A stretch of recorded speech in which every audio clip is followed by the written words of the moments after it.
plugins are the plugins that once you see me draw for these, if I'm making a rhythm or anything like that, if I'm mixing, once I draw for them type of plugin, yeah, rhythm done mix and I export for go master, you know.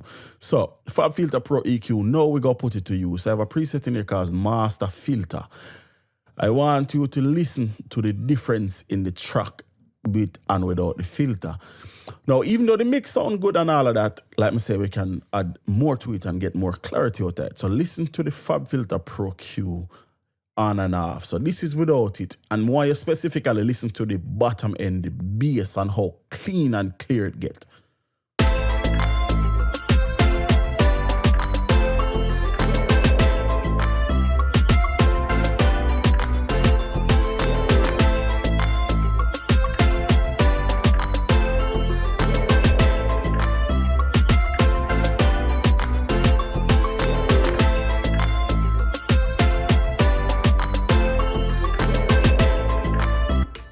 Just it bring out something at the bottom end is just crazy. It's just fucking crazy. So from there, typically, I would go to a compressor, specifically the SSL bus compressor from Waves. Because I am already limiting this track, I will not push the compressor as hard as I normally would.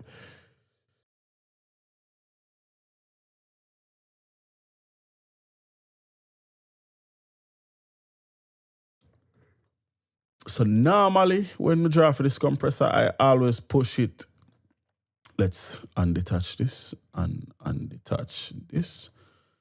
So yeah, normally when I am using this compressor, I don't normally go for less than 3 dB of compression. I always go for something close to about 3 dB of compression because I am already limiting this track from the jump. I am going to go for probably about 1.5 dB. And to do that, what I'm going to do right now is I'm going to bring down all of my faders currently playing about 1 whole dB. How am I going to do that is, you know, when you highlight a knob, it shows you the volume of that specific knob. So if this is 9.6 right now, if you're looking at the bottom right-hand corner, if this is minus 9.6 right now, that means say, bring this to minus 8.6 and we drop off a dB. That's exactly what we're going to do. So we're supposed to go from clipping at minus 5 to about minus 6. So let's do that right now.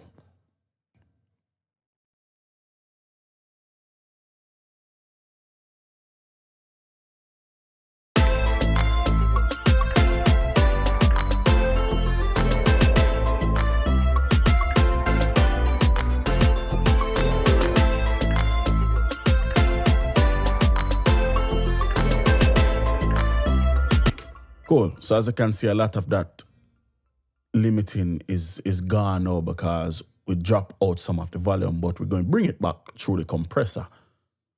So let's play it and see what we can do.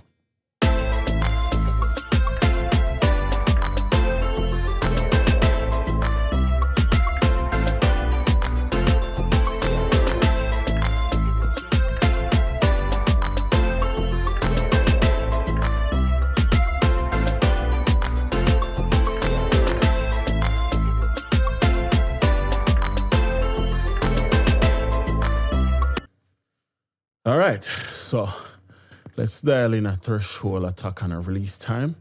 Now I'm going to go for my release auto with the SSL compressor. I think it sounds best to me. Some cases we might not do that. So let's go attack probably about 3 milliseconds because we don't want to really attack too fast and take off too much of the direct punch and the initial lick from the kick.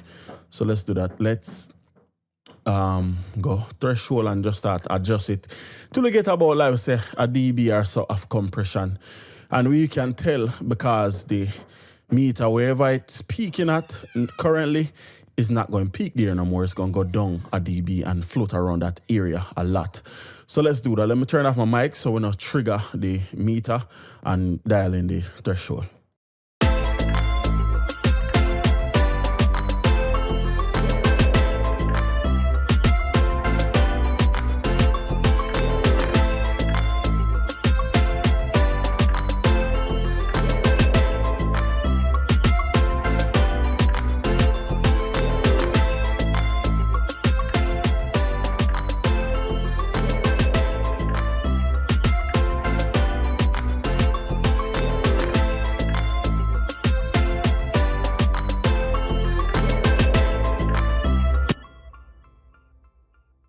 So, if you listen to it now, you can hear the compressor kind of bring up some definition into the track. Even more than that what was there before. So just take a listen. This is without the compressor.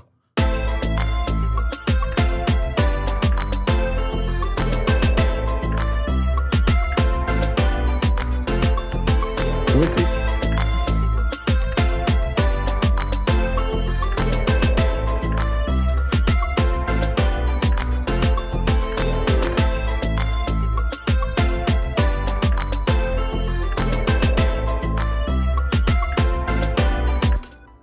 Just something about SSL, just flavor.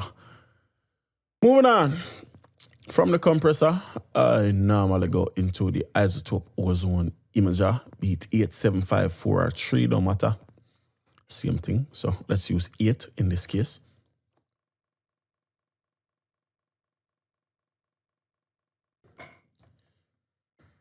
Reason why I use 8 is because it is the smallest one graphically, so I can fit it on the screen, you know what I mean? So you can see exactly the plugins and what's going on. So first thing, you click on this learn button and then you press play and isotope will do the rest. You learn the frequencies and then you can go in and play around and stuff like that. So let's play it and then click learn.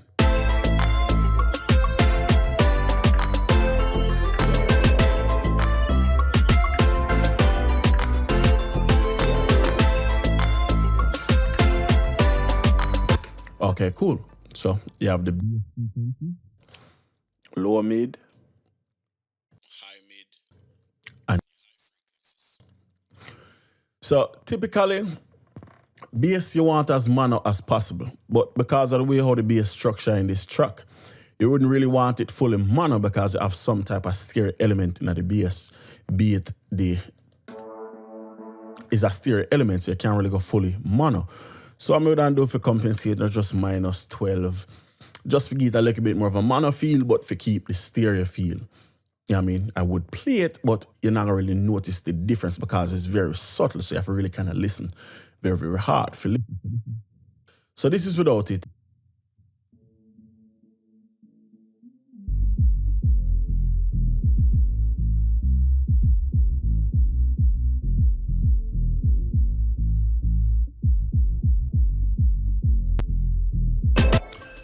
Yeah, so it just punched that much harder, which is a good feeling.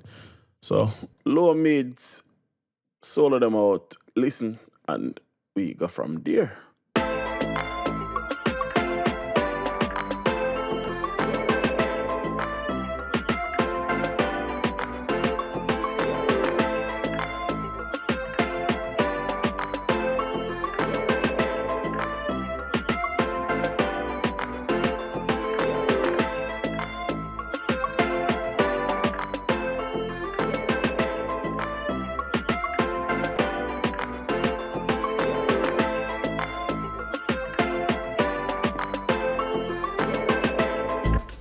So just something very slight, add some width, some wideness to it. Because as you can hear, when I put it more mono, it didn't really sound good. And from here on out, it's pretty much like a little thing what I call the double effect. So whatever I set the high mids to, so whatever I set this to, is going to be double for the super high frequencies. So let's play and let's give this some width to the track.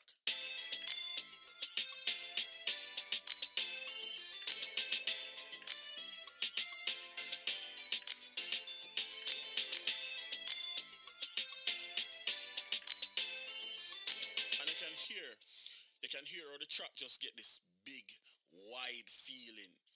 And you know what I mean? That's like the kind of effect, exactly the effect when I go for it, get this big, wide feeling to the track. So this is with it.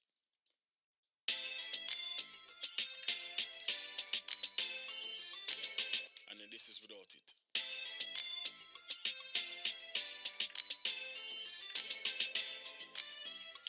I mean, just listen to how the hi-hats just come out and the crispness in all of them type of sounds there, which is, you know, it's the feeling where I go for.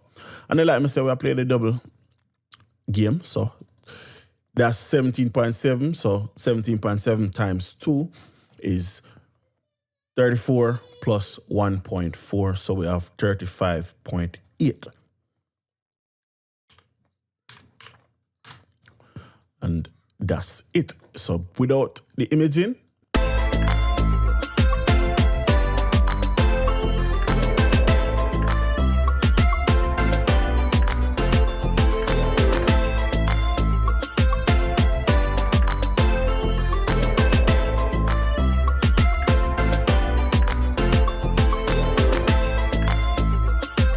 I mean, magical. Bass get fat, hi-hats get crispy, everything just starts sound real good.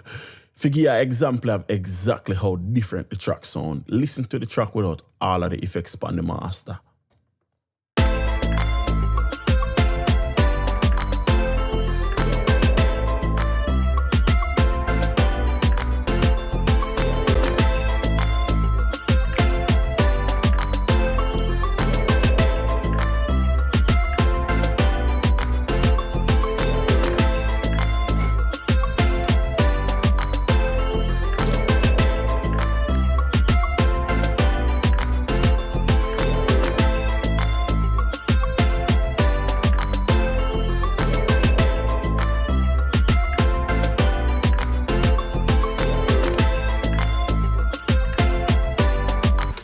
Just magical.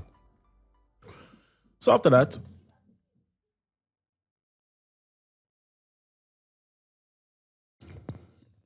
my next move would always be a tape machine, because I like the sound that I get from it. The exact tape machine I am talking about is the J37.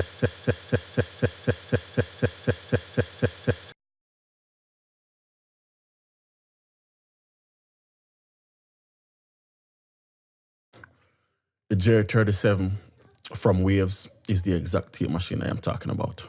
Love this tape machine. It's fucking magical. So,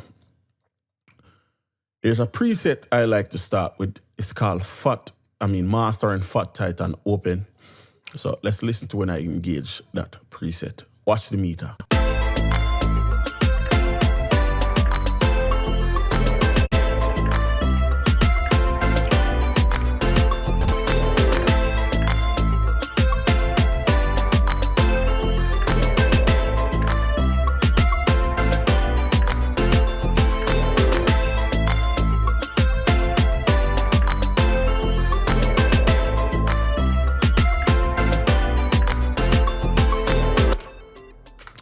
Let's go back on the mixer. Let's turn it off. Listen to the clarity and how everything come forward.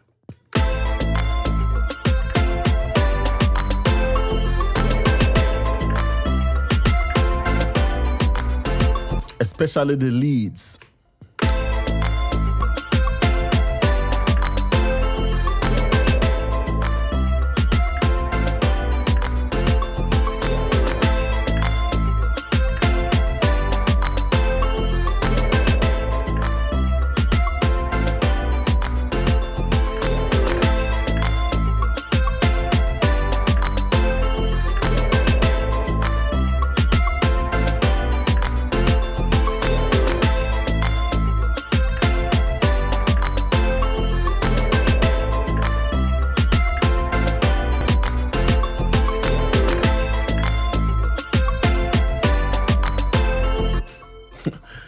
It's just something, man. It's just something. So that's the finished track. You might hear the frying in the track. That's from the tape machine. Let's turn that off real quick. Like all that frying.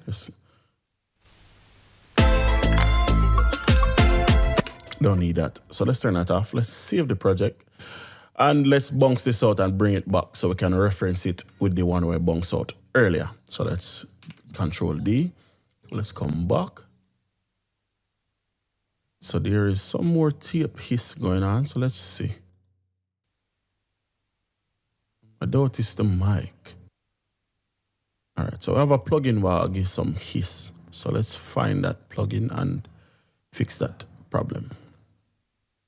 All right, so it's something from the master. What is it though? Is it the tape machine? Yep. So let's bring that to 0. Cool. And let's bounce it.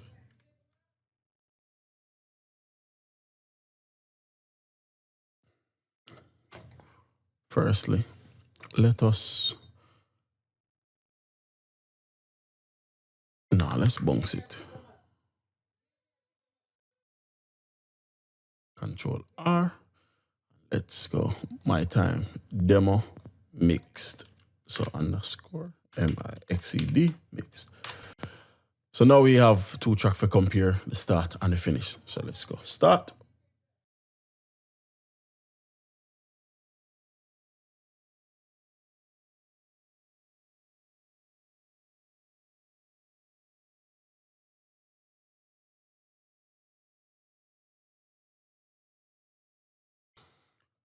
So let's bring in the demo and the mixed version.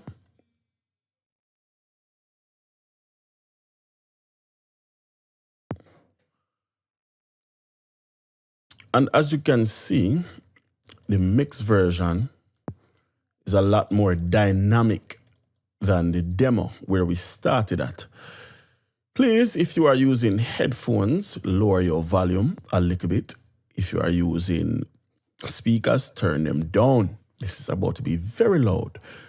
So let's turn off all the master effects and let's do a little bit of a cut into these tracks so we can completely properly A/B them. So let's go.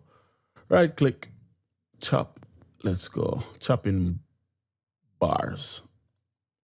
Then do the same thing here. Let's go. Chop. And go chop in bars. And let's delete every other track between the 2 tracks so we can hear the difference between the mix and the rough. So now, like I said, please lower your headphone volumes because this will be loud. So here we go.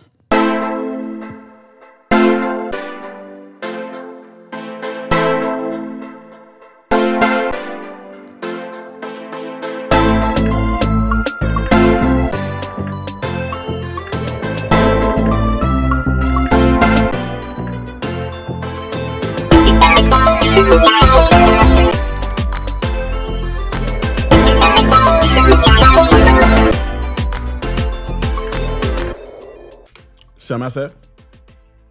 It's a lot more clean. It's lower, but after mastering it will go back up. But in the original track, you can even barely hear anything over the app. So you just get a much cleaner overall sound, you know what I mean? And like I said, that's exactly what I was going for. So no complaints out of me. Job well done. Thank you all for watching this entire series. I have been recording now for 2 hours and 13 minutes is how long I have been mixing this track. Entirely mixing this track. It was so long I had to split the video up into parts. Thank you all for watching, man. It's your boy Itz-Beez-Da, the TrackStar. Any questions at all, leave them down below in the descriptions. If you need a link to an earlier part in the video, it will be below in the description. Thank you for watching. Until next time. Peace.